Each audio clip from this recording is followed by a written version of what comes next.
ఎంతమందికి బట్టలు మడత పెట్టడం ఇష్టమో నాకు తెలీదు గానీ, నాకైతే ఉతికి ఆరేసేయమంటే ఆరేసేత్తాను గానీ, బట్టలు మడత పెట్టడం మాత్రం చాలా చిరాకు. వాషింగ్ మిషన్ వచ్చిన కాడ నుంచి మరీ బద్ధకం వచ్చేసిందండి మడత పెట్టుకోవాలి.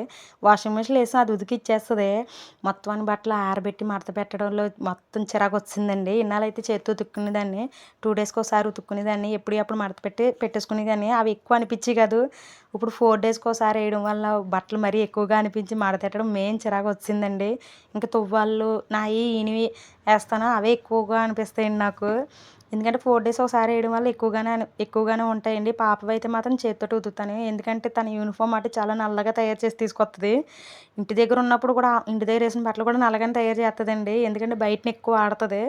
అందువల్ల తనయి ఇంక చేత్తోటే ఉతుకుతాను. నాయి, ఈయనవి దుప్పట్లు, తువ్వాళ్ళు ఇవే వాషింగ్ మిషన్‌లో ఏత్తాను. అవి మడతెట్టి సర్దేసరికి టైం అంతా సరిపోద్దండి. చేత్తో ఉతుక్కోవడం నాకు బెస్ట్ ఆప్షన్ అనిపిత్తది. ఎందుకంటే 2 డేస్‌కోసారి ఉతికేసుకుంటాము. అందువల్ల